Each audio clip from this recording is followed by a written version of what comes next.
What's up, guys? How are you? Happy Monday. Welcome into another episode of the Daily Juice Podcast. My name is Matt Perrault. You guys can follow me across all of my socials at Sports Talk Matt.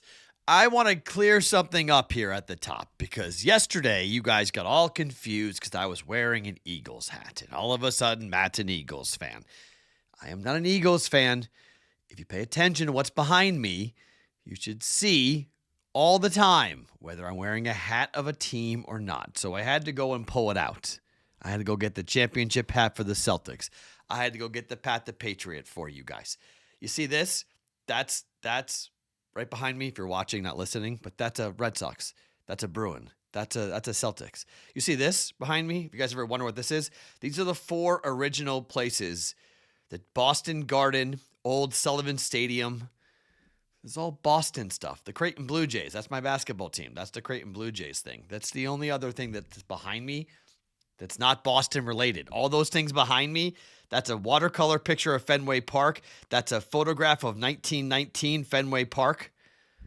I mean, come on, guys. I know some of you might be new, but what are we doing here? Okay, my other show, I'm the Bostonian for the Bostonian versus the book. I can wear other hats. I was trying to curse the Eagles, and it worked because we got it right. We got the 6.5. Oh, wait, where's that image? Hold on, sorry. Let's get that image up there. Hold on, pause. Wait 1 second. We'll get the image properly put up there. That's my fault on that. Should have done that. Here we go. There is your image of what happened last night. Okay. Rams plus 6.5. Hook counted for us. We were owed that after what happened on Saturday. We were owed that. Ravens, more on them in a second. The teaser hits for us, so we made up for that on that. Ravens, the 12-1 to win the Super Bowl, that goes down. Props went 1-1. We actually made money yesterday. It was 3-3 and up 0.05, so flat day. Losing week. Not a tremendously down week, but barely. By my count, I think we're barely down on the week. Let me just double check on that really fast. Let me do some fast math because it was a completely flat day for us. So let's see. We wound up going about a unit. Down 1 unit for the week. So losing week, nothing too crazy, but nothing awful on that point. But anyways, on that, boy, the Ravens. The 2-point plays were kind of unforgivable. Like, give the ball to Derrick Henry on your 2-point plays. Like, what are we doing throwing the football? Like, why? Lamar. Look, the Lions lost because they turned the ball over. The Ravens lost because they turned the football over. The Bills, they win. The Chiefs, they win because they didn't turn the football over. In the playoffs, Lamar Jackson has still not won back-to-back playoff games. If you guys were watching the live stream on Saturday morning between myself and Terrell Furman, we talked about this, and he said that, Lamar Jackson is an all-time great quarterback. I don't think he is yet. Lamar's got a long career, okay? Lamar has a lot of football left in him, but he hasn't won back-to-back playoff games in his career. Like, that's a major mark. If I'm calling you an all-time great, and I get it, 2-time MVP, awesome quarterback, okay? He's an incredible guy. We're talking about he's a Hall of Fame quarterback, okay? But the Hall of Fame standards are way lower than all-time great, like top 10. I hear all-time great, you're a top 10 quarterback. Lamar Jackson's not a top 10 quarterback yet. Not even close, okay? Heck, Josh Allen isn't either in my mind. I mean, this is the first time since 2021 that Josh Allen has won back-to-back playoff games. Like, you got to do it in the playoffs. You got to do it when it matters. You got to do it in the tournament. If you don't do it in the tournament, on the road, at home, fumbles, interceptions, things you can't do in the playoffs. So, no, I don't have Lamar Jackson as an all-time great. No, I don't have Josh Allen as an all-time great. Sure, they're going to be Hall of Fame quarterbacks, but that bar is, way lower to me than it is all-time great. We got the teaser. We missed on it. We missed on the obviously the future bet does not fall in for us. So I gambled. I lost. When I say that, by the way, just FYI, I know some of you are new. When I say I gamble, I'm hosting a gambling podcast. What I mean is I'm not going to hedge. Like, you're going to see this tonight. I'm hedging, in a way, for Notre Dame and Ohio State. That's what I normally do. I normally take a free shot because if I put myself in position properly, I should be able to take a free shot and see if I can double up. I like doing that, okay? That's, it's hedging, it's earning, whatever you want to call it, okay? But we're playing with house money, so let's play around with this and let's go ahead and try to figure out if we win both bets on this. So that's what I mean by that. I know I host a gambling podcast, but when I say I'm gambling with a future, it means I'm not going to hedge off of it. I gambled and I lost. So that stunk for last night, but is what it is on this. All right, we have reached the end of the college football season, which, that just stinks on a lot of levels here. College football for us during the playoffs, we went 7-2 going into tonight in the playoffs. That puts us up 4.8 units so far in college football in 2025. We've done very well here in the playoffs. Playoffs have been good to us. From the entire year of 2024, we wound up 68-65 that's a 51% win percentage, but thanks to some plus money hits, we wound up 5.65 units.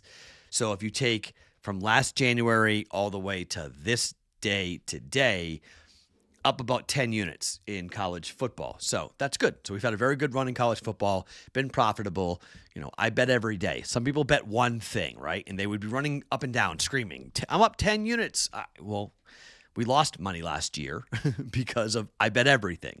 So when you bet baseball in July, things go south. You bet hockey and things don't go well. That's what winds up for an overall record. It's up to you guys. You guys can pick and choose whatever you want to bet on and however you want to fade or follow. That's up to you. But tonight, if you are going to bet with me tonight, you really can only do so for one of the picks. Because the other pick, and I'm going to have to put this up here because sorry about that. That's the wrong slide. So let me put up the right slide for you guys here. It's been a long day. Sorry on this. It's almost like I'm doing a live stream. This is kind of fun. By the way, tell me in the comments, would you guys want me to ever do a Daily Juice live? Some people have asked for that in the past. Would you guys want me to do this live? Where I could literally just, you guys could watch me do this and be in the comment section and ask questions about the picks and the plays one day. I don't know. I'm not saying I would do it, but would you ever watch if we did the Daily Juice live? Anyways, let's put this up. Ohio State to win the national championship. We bet this before the semifinals, plus 110. Okay. So we have this to win 1.1 units. We have 1 unit down on it to win 1.1 units on the Buckeyes to win tonight. So because of that, we can take a shot here with the Irish at plus 8.5. If this number runs, by the way, I'm just telling you right now, I'm going to wait and see if we can get a 9, okay?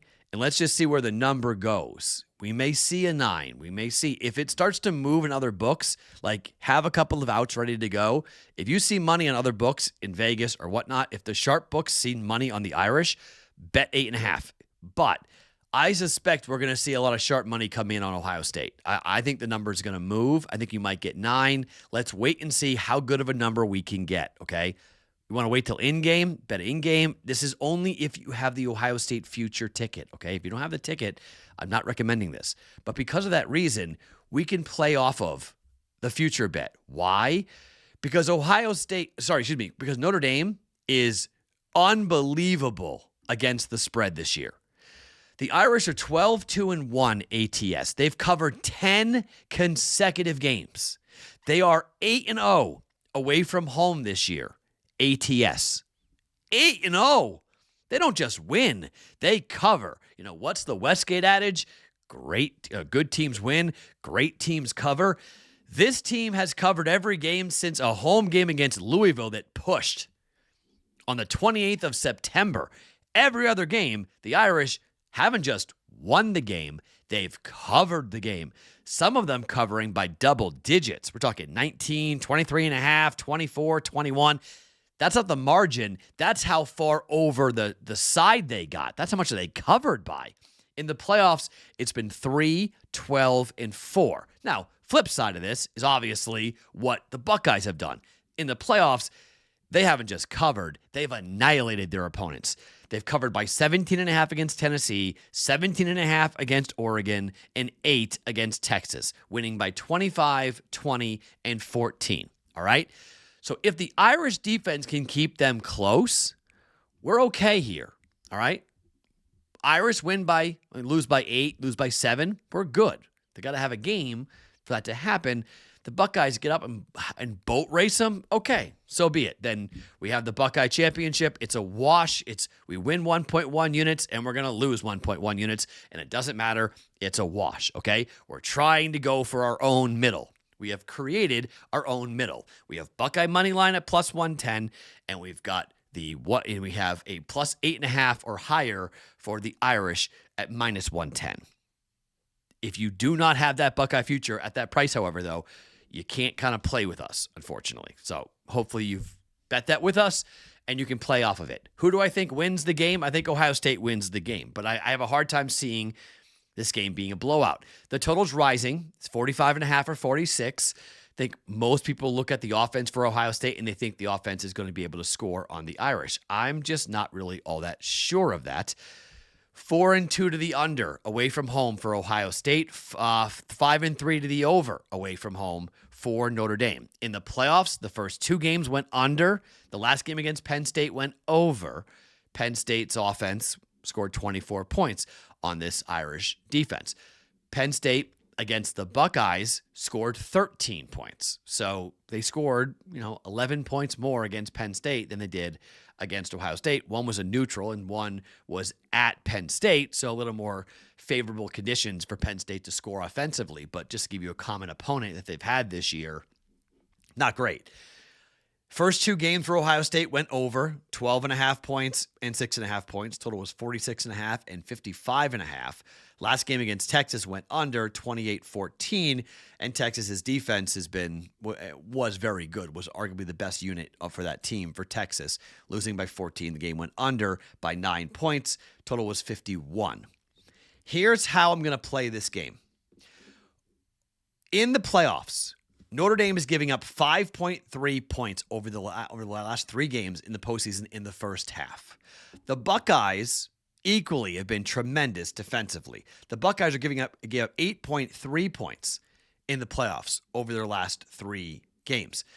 You look at overall in 2024 for this season, Notre Dame is number 2, giving up 6.5 points per first half. Ohio State's number 4, giving up 7.4 points per game in the first half. Clearly, Ohio State's offense is more explosive than Notre Dame's, but I think we're going to see a lot of nerves here in the building. It's a big building in Atlanta. A lot of pressure on both these teams. A lot of pressure on Ryan Day. Up to this point, Ryan Day's been playing with house money. The Buckeyes have been playing with house money. Lost to Michigan. Everyone counted them out. Well, now they're expected to win. This is the second highest total. The last time we saw a total, or a side rather, this was Georgia TCU. Georgia won the game 65-7. It was not close. They killed them. So, if we get another 65-7 type of performance and we get a hugely high-scoring first half, we'll lose one bet tonight. We'll be down 1.1 units, and it's not that big of a deal. We start the off on a Monday, and we just roll on, okay? But I'm going to bet the under in the first half. Under 23.5. If you can find a 24, that's the number I want. I couldn't do it as of yet. I'm still searching for it. So at the time of taping, I'm going to tell you 23.5 because that's the prevailing number. But if you find a 24, and hopefully I will too, tell me and I'll get out of the 23.5 and I'll go ahead and take 24. Or you can buy it. If you want to buy it up for half a point, you can do that as well. I want 24. That's the price I want. It doesn't really exist. You can ask me in the Discord channel, bettingpros.com/chat if you want. Say, hey, Matt, where did you find it? I found 24. Tell me where you find it. But 24 in the first half is the number that I want. And we're going under. Under 24 points, 23.5 or 24 points for Notre Dame and Ohio State in the national championship game. Let's get off to a slow start. After the scripted plays, let's get both defenses to flex here in the national championship game. Second half, things might open up. But for the first half, we're going under. Ohio State to win the national championship at plus 110 to win 1.1 units. Notre Dame plus 8.5. I want 9. I'll take 8.5. If 9s are out there in the market, I want 9. But we'll take it, trying to middle that with the Irish. Let's say Ohio State win by 7. That would be perfect for us with this at minus 110. But if Ohio State kills them, we're fine. It's a wash. And first half under. And if the Irish win, for that matter, if Notre Dame wins equally, if they shock the world and they win the game outright, we got that covered as well with the plus 8.5. First half under 23.5. We're looking for 24 here for the national championship game coming up here tonight. By the way, thank you for the 200 plus people that showed up for the live chat on Sunday morning. That was really, really fun for us. We have another live stream coming at you Sunday for the AFC and NFC championship games. Andrew Erickson and myself will have you for an hour breaking down picks, props, and plays. Bills at the Chiefs and the Commanders at the Eagles. Our Super Bowl is some combination. Eagles-Chiefs is probably the most likely, with both home teams winning and heading off to New Orleans. Let's hope that Jalen Hurts' knee is okay, so there's not another gift title to the KC Chiefs. But let's see if Hurts' knee is really messed up. I don't know. Maybe Washington shocks the world, but it would feel a whole lot like the Patriots in 1986 going to New Orleans, where they played the Bears and lost 45-10. If the Washington Commanders are playing the Chiefs in the Super Bowl, we're talking low ratings and we're talking blowout for the Chiefs against the Commanders. I hope I'm wrong, but I don't think I'm going to be. My name is Matt Perrault. Follow me across all socials at Sports Talk Matt every morning, wherever you get your podcasts. It is the Daily Juice.